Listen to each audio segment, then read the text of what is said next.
So inshallah ta'ala we continue with our series Ibadur Rahman, the ayat we recited in the first rak'ah.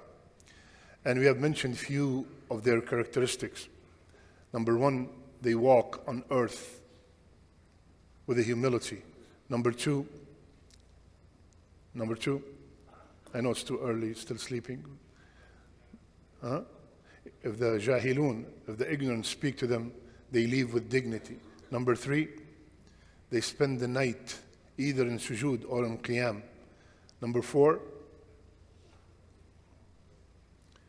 رَبَّنَا اصْرِفْ عَنَّا عَذَابَ جَهَنَّمَ. They make this dua, Ya Allah, keep the punishment of the hellfire away from us. That was the last one we discussed. Today, inshallah ta'ala, we'll go, subhanallah, to the next ayah.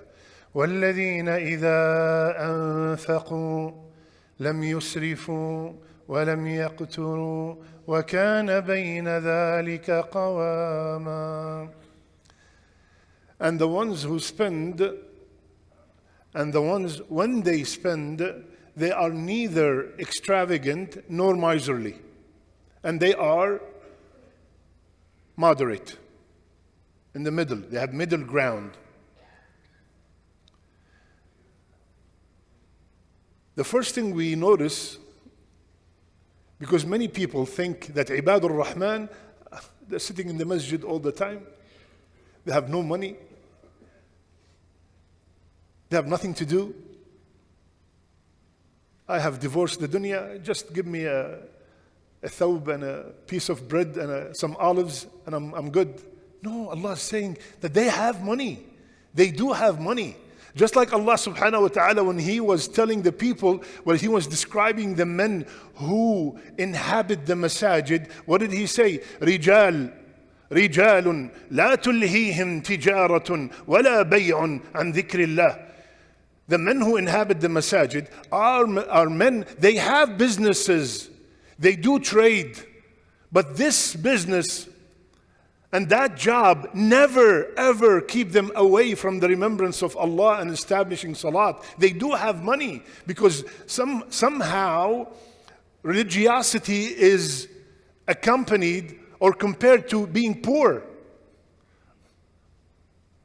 Rahman bin Auf is what we call right now in our standards billionaire. Abu Bakr as-Siddiq was a very rich man. Uthman supported the army twice. You know what does supported the army twice? Built the Muslim army twice. You know what does that mean? And in our time, he provided tanks and rockets and planes and jets. At that time, this is what he did twice. So we cannot say that because you're religious, you have to be poor. وَالَّذِينَ إِذَا. But if you want to be from Ibad al-Rahman, Allah subhanahu wa ta'ala, subhanallah, He did not say, and وَإِذَا أَنفَقُوا, and if they spent, then they are moderate. No, He gave us both extremes. He could have said, Allah subhanahu wa ta'ala, and when they spend, they are wasata, they are moderate. But Allah subhanahu wa ta'ala showed us both extremes. إِذَا أَنفَقُوا, when they spend, لم يسرفوا, they did not do israf. ولم يقتروا, and they were not miserly. كان بين ذلك قواما. Now Allah subhanahu wa ta'ala used the word israf. What's the difference between israf and tabdhir? Because Allah said in Surah Al-Isra, إن المبذرين كانوا إخوان الشياطين. The mubadhir is the brother. Look at the brother of who? Of the shaitan. طيب, what's the difference between mubadhir or tabdhir and israf? Israf is excess in everything. You could have israf in sins. قُلْ يَا عِبَادِيَ الَّذِينَ أَسْرَفُوا عَلَى أَنفُسِهِمْ. Tell my slaves who have transgressed, went beyond with their sins. So israf could be with sins.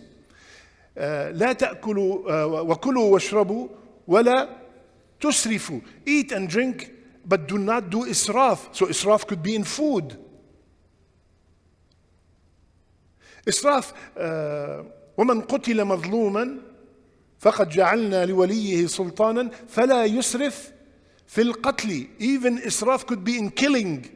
So israf in everything. Israf is excess in everything. But tabdhir is only in money. You cannot say somebody he did tabdhir in their sins, right?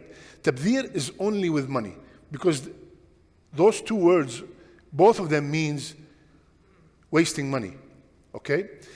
So Allah subhanahu wa ta'ala, He said that these people, they do not go to this extreme, neither to that extreme. Ya akhwan, this money that we have, please, in this blessed morning, listen carefully. This money that we have belongs to Allah. And it has to be spent in a way that is pleasing to the owner. And one of the toughest questions on the Day of Judgment, Allah, you have to prepare the answer from now. For all my brothers that are dealing with haram, I beg you, wake up. You will be questioned about every single penny. Where did you get it from? And where did you spend it? Every single penny. Rasulullah sallallahu alaihi wasallam, Abu Dharr narrating the hadith, is in Bukhari. He said, I was walking with Rasulullah sallallahu alaihi wasallam and we passed by Uhud.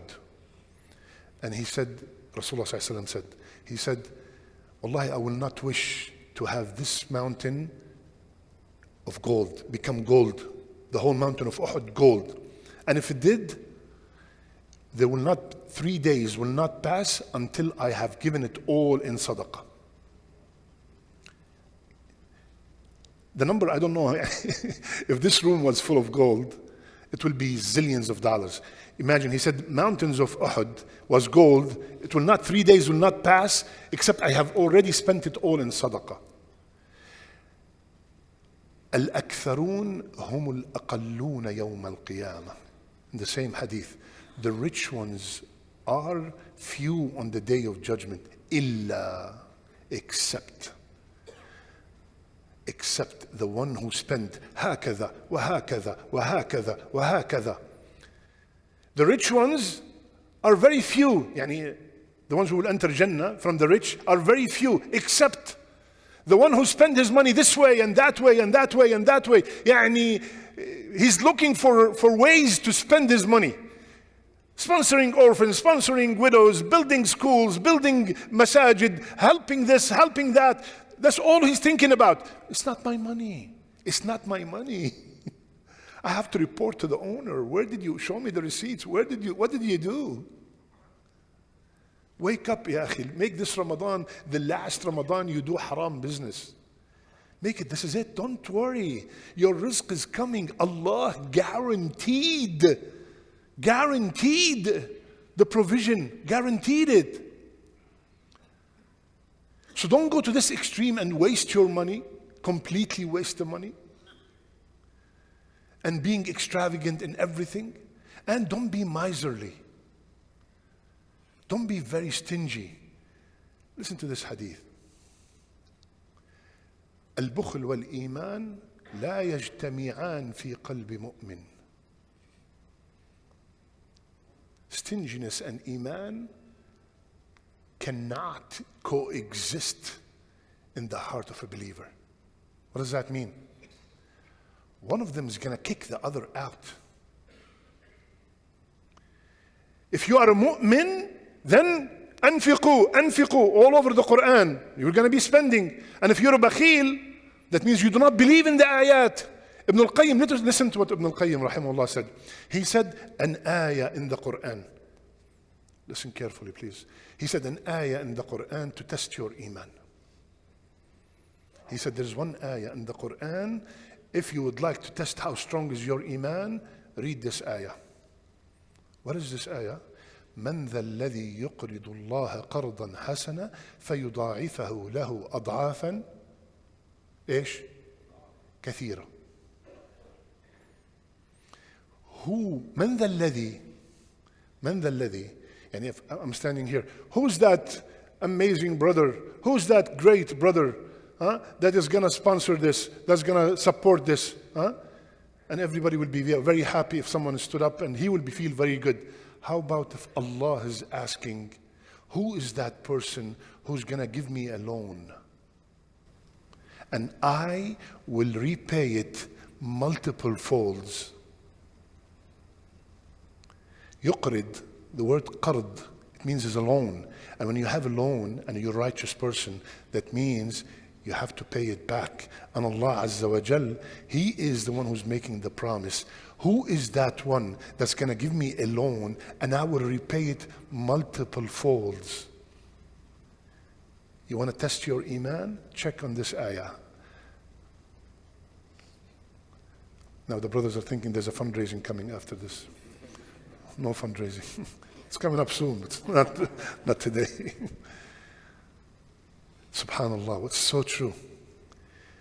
The King of Kings is telling me that I will multiply it many, many folds. So ya akhwan, many people, or many specifically sisters, come to me and say, my husband makes a lot of money, but I don't see any of it. And I am a housewife. I left my job, I left everything to take care of my home. My brother,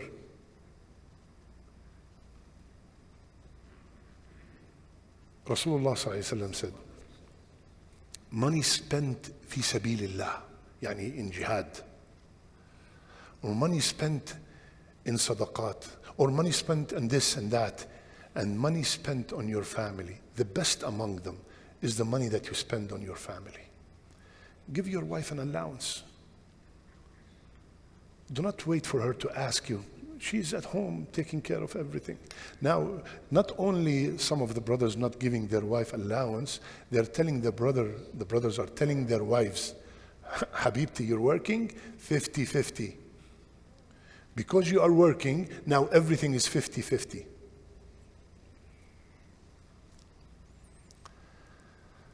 Inna lillah wa inna ilayhi raji'un. 50-50, ya habibi. You know that every penny that your wife makes is her money? Every penny is hers. Hers. If she would like to participate, Allahu Akbar, may Allah reward her. But you are the one who's supposed to pay those bills. Those main bills. I'm not telling you about, again, extravagant. She wants to bag for $5,000. Let her pay for it. I'm talking about the main basic needs of the house. This is your responsibility. And to keep the wood, to keep the love and the mercy, here's $100, here's $200 a week, $300 a month, whatever. Go buy whatever you want. Don't make her feel that she has to beg you every time she wants something. She's your wife, the mother of your children. That mentality, subhanallah, if you are stingy with your family, something's wrong with you. And you are very generous with others. So Allah subhanahu wa ta'ala, He's telling us, if you want to be from Ibadur Rahman, you are neither going to this extravagant, you're not miserly. I mentioned the story to my students in the fitya. There was a brother, he was so rich, what we call right now filthy rich, very rich, buildings and buildings and buildings in one of the Emirates. But he was so bakhil that he has only one thawb that is always dirty. And he does not buy shoes. He wears the one dirham flip-flop. To the level that they start calling him Abu Flip-Flop. Abu Flip-Flop. Millions of dollars, millions. Doesn't give his family nothing. Family struggling. You know what happened? When he died, his family, his kids, because they couldn't stand him, did not pay for the funeral. The mu'adhin has to stand, the imam of the masjid has to stand and ask people to please donate to bury him. They don't want to even bury their father. What did you do with all that money? So ya akhwan, may Allah make us all from Ibadur Rahman. So these Ibadur Rahman, they are moderate in everything that they do, and specifically when it comes to their money. So by nature, a human being love to own things and to still own them, to keep owning them. This is by nature. Islam came to regulate that and to make us fight this desire. Fight this desire of owning things and keep owning them. Rasulullah ﷺ said, the son of Adam, if he has one valley of gold, he will ask for two.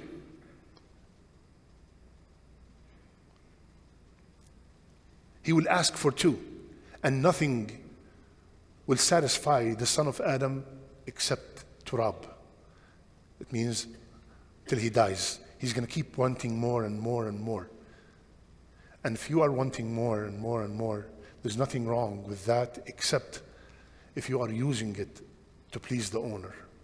May Allah make us from the people who listen and apply. May Allah subhanahu wa ta'ala make our last deeds our best deeds and our last words La ilaha illallah. Jazakumullah khair. Assalamu alaikum.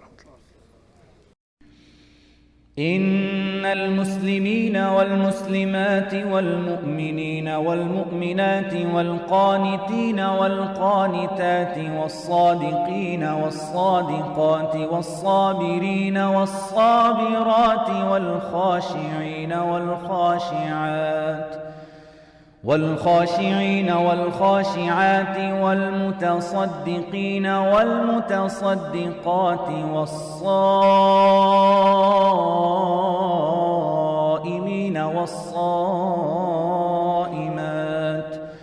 والحافظين فروجهم والحافظات والذاكرين الله كثيرا والذاكرات أعد الله لهم مغفرة وأجرا عظيما.